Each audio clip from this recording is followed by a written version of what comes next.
Hello once again, Star Wars and unboxing fans. Welcome to another episode of Darth Tuba Star Wars Unboxing Show. I'm your host, Darth Tuba, and today I am thrilled to do a little Entertainment Earth unboxings.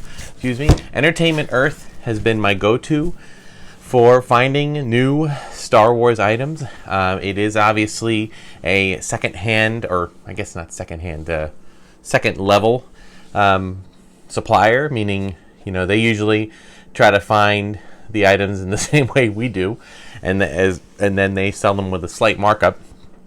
But I have to be honest, the hunt for Star Wars toys in the supermarkets or in places like Walmart and Target, at least locally where I live, has been not very good, not very fruitful. So it's good to have a place like this that you can pre-order items, and I do feel that 2020 being what it is, pre-orders have been an especially far greater thing happening this day and age, and I wish that were not the case. I wish that we could go into a store. I hope that returns in some way, shape, or form. But mail order toys is really kind of a common thing, especially now with so many places like Amazon and GameStop doing custom or doing exclusive items. So, but I have two boxes here from Entertainment Earth. I have not opened them yet. I have not pre-screened them, so I'm not 100% sure what they are. I have an idea, but let's start with one and then open it up, and we'll see if this unboxing will yield another unboxing. Okay, it looks like this. We have our Clone Commander Bly figure, which I think I can open up. Just make sure there's nothing up in here. Nope, we're good. All right, and then this one, interesting shape here.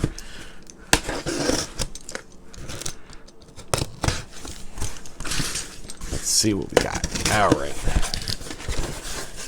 Well, it doesn't feel like it weighs anymore. Yeah, I'm gonna say okay. Ooh, but this one, the Armorer. That's right, the Black Series Armorer. So that is pretty cool. All right. So obviously you're dealing with this Black Series figure, which is, I think, 2019. I gotta do a check on this one. This might be an order that I've done already. So I will check that in a moment. But this one is, of course, brand new. The Armor came out, was pre-ordered just a few weeks ago. And I don't believe this is the exclusive version. I think that this is like the one type, and then there was another one that I wasn't able to get, but I don't care. I mean, I don't really care about that. I do just want to get that open. So why don't we do that right now? I know people are like, oh my god, I can't believe he's unboxing it. Well, for one thing, it's really cool to see all the figures lined up on display in my little collection, which you've seen. You look for previous episodes. Well, I do have to say, I do enjoy the box art. I'm liking that they're delving a little bit away from just black and white, and they're putting a little bit of a color scheme in there. The Armor was an awesome character from the first season of The Mandalorian. Really glad that she existed. Kind of bummed that didn't make an appearance in season 2, but then again, let's talk a little bit about season 2, shall we? Okay, spoiler alert. I'm sure anybody watching this channel has seen it. I was really very much impressed with the season 2 Mandalorian series as a whole. I thought that they did an amazing job of not only, having, moved the story of the Mandalorian along, but also having new characters, returning of some not only characters from previous season of Mandalorian, but also having some returning characters from other places, like Boba Fett. I thought, for those youngins who maybe not understand the appeal of Boba Fett or why Boba Fett is so popular, I can tell you without any hesitation that I think Boba Fett was just... The idea of Boba Fett was something that came up, and it inspired the entire Mandalorian thing. The entire Mandalorian culture, the entire Mandalorian world building, okay?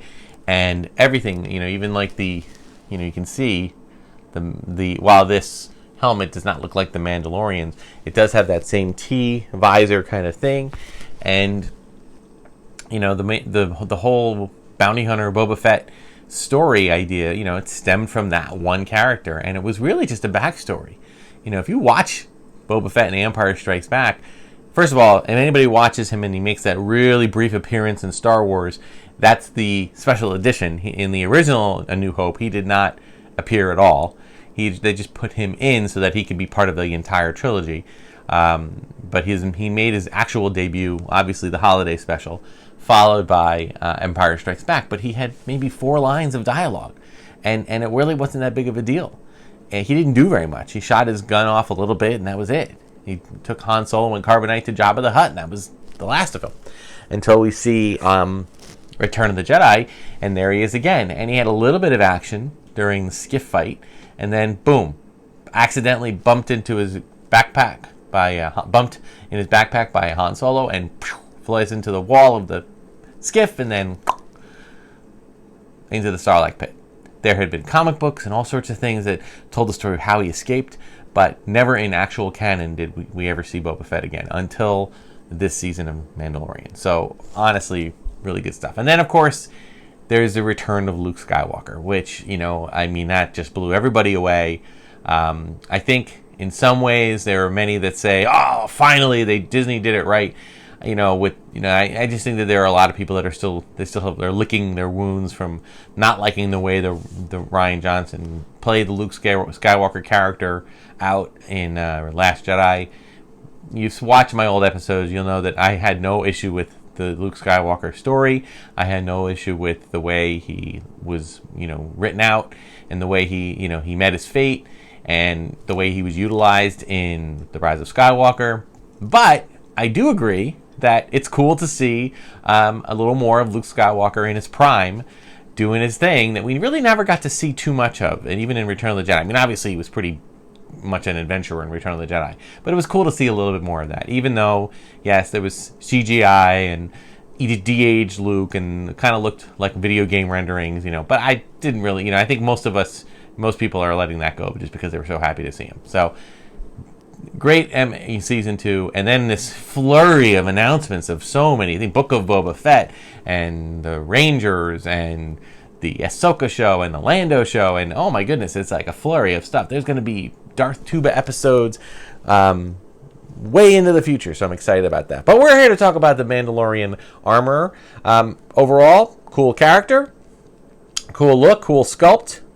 Okay, does not remove the helmet. They never remove their helmets, or at least her sect does not remove their helmet. Has this little fur coat that does seem to pop off and on. It's a little loosey-goosey. You got to be careful with that. Okay, and stands no problem. So good job with that. All right, and there you go. All right, so I got to check on this. I'll get back to you in 1 second. I'm going to check on Clone Commander Bly to make sure we don't already have him unboxed. And apparently, you probably know before I know. You probably knew before I knew that, yes, we did already unbox Commander Bly. I guess I must have ordered him twice, which is actually kind of a common thing for me with so many different places to order in so many different areas, and a definite downside to ordering online. I have done my best to keep track of it. I have, obviously you have your emails with all of your confirmation orders, but every so often you do run into a situation where, especially if you do happen to find one in a store, and if you do that, but you've put a pre-order in or placed an order a long time ago, and then you forget all about it, and then it comes in. But the fact that it was the old Black Series, package design, it kind of made me think. I think I've pretty much ordered most of them already. So, sorry to say, we will not be doing another unboxing. I will either be returning that, or I will be doing something with that figure, but I won't be unboxing it. So, but that's all right. Fear not, because I did have another box that I forgot about, that it came in a few weeks ago, but we were into the midst of the holidays, and I had already pre-recorded some episodes. So in this box, we have 2 more items that are from Entertainment Earth. We have our Remnant Stormtrooper carbonized figure. Very, very cool. A very cool carbonized look. Okay, as you can see, not going to unbox this, okay, but it's got a metallic look to the figure and to the card. The back works like that, so I was pretty cool, happy to have that one. I like that they did that. Well, you know, do I want them to keep taking, you know, releasing the same figures over and over again, but just put a slight thing? No, I'd prefer that they did something different. But, you know, I do feel that there's a lot on, you know, coming down the road, and I think that I can be patient with that. And then occasionally I don't mind. Again, I'm kind of in the mix when it comes to the Hasbro figures. On the one hand, you know, you have to speak with your wallets, folks. If you don't buy the stuff, they're not going to make the stuff. Now, yes, you want them to make what you want them to make, all right?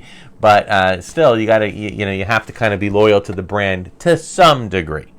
So that's why when it comes to something like a 3 3/4 inch figure with the metallized look to it, I said, okay, you know, perhaps that's something. And I can honestly tell you that down the road, I don't have a lot of attachment to this type of thing. I do love the vintage card look, but I have tons of vintage cards now, and I might decide someday to unload these and either sell them. But I will tell you this, just so everyone's aware: when I sell figures, if I sell them on a, you know, in a resale kind of situation, I sell them for less than.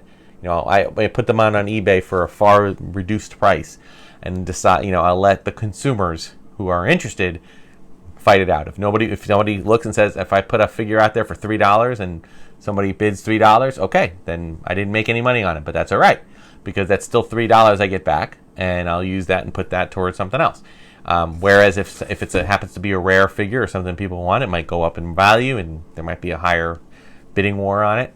But that's up to the consumer. That's not up to me. So I always list my stuff. I'm not a scalper. I always put my stuff out there pretty low. All right, so... And then lastly, now this is also an older one, but I know I have not opened this one up. This is Kit Fisto. Sorry. Ooh. Pardon me. Oh, poor Armor is having a bad moment here. All right, there's Kit Fisto. Again, number 112, among the last of the boxed Black Series, you know, black and red boxes, okay? Let's get this one out and see what it looks like. I'm not gonna miss this this Black Series. I'm not a big fan of the. I love the Black Series figures, not the boxes. I just feel like it's very lazy. So, all right. Wow, Kit Fisto. He never comes out. Anybody get that? Okay, reference.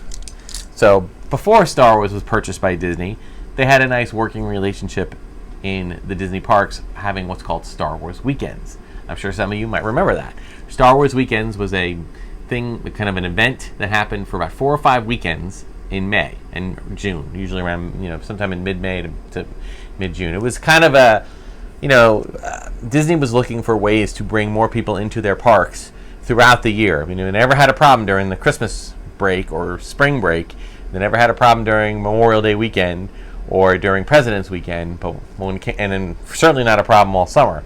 But it was all those other kind of nooks and crannies. That's why the Food and Wine Festival took place in Epcot in the fall, and the Flower and Garden Festival took place in the spring. Well, late spring, early summer, there wasn't anything going on. So for a while, and this is going back for about, I think, 17 years, something around that, they ran it. And it was just a Star Wars event. And they bring in Star Wars actors to come in. It was like a mini celebration. They had a little store, it was like a warehouse that they opened up, and a lot of collectibles you can purchase. And they had characters coming in. They partnered up with the 501st, so people, they would have parades. It was a really cool event. I've only was able to get to one weekend out of like all those years, but it was a lot of fun. And they did this thing called the Hyperspace Hoopla, which was essentially just a dance-off, and with Star Wars characters. I mean, you know, they had Darth Vader doing all sorts of breakdancing and stuff. It was kind of weird. A lot of diehards didn't like it. I thought at the time, I thought it was fun for what it was. But then, that was where you could see Mickey Mouse dressed as Jedi Mickey, Darth Goofy, Donald walking around as a stormtrooper without his helmet on. I mean, it was pretty cool, and it was a lot of fun to see the mashup. But once Disney bought Star Wars and Lucasfilm in that sense, it stopped. They just stopped doing it. I guess they wanted to maintain the integrity of the characters, so it all stopped. But anyway, the point about Kit Fisto is that there was a line where Kit Fisto was in one of the hyperspace hoopla acts, and they said something, oh, come on, Kit Fisto came out. He never comes out. Like as if, because he's such a rare character that you never see him walking around the parks. But anyway, so it might have lost its thing. Sorry if that was not worth the time it took me to tell it. But here we go. His character, this is an awesome character. I just thought the most of this, what they did, and all he had to do was give that really cool smile, and it became like a whole thing. So, love the character. I love the aquaticness of it. If you want to know more about Kit Fisto, there's plenty of comic and other ancillary material. But he does have some moments in the Clone Wars cartoon series you can see, so you can watch them do that. Does he survive the stand test? No problem. He stands without any issue. So, pretty cool stuff. All right, so that'll do it for this week's episode of Darth Tuba Star Wars Unboxing Show. Be sure to like, subscribe, hit the notification button. Welcome to our new subscriber. We're just about at 11,000 subscribers now. Looking forward to getting some more information out to you guys. If you want to support the show right now, hitting that like button is the easiest thing to do. Leaving comments. Okay, we have one or two people that are like faithful commenters on every video. Thank you so much, guys. But if you want to help more, all I can say is, to support the show. Again, I'm not doing this to make any money. I'm just doing it with as much free or very inexpensive editing software and what I can do to just kind of bring the love of Star Wars collecting and the way I do it to whoever wants to see it. Okay, so please spread the word. But if you would like to support the channel a little bit more, we have a Darth Tuba TeePublic store. You can check that out. The link to the storefront is in the description. So thank you so much, and until next time, may the Force and the toys be with you.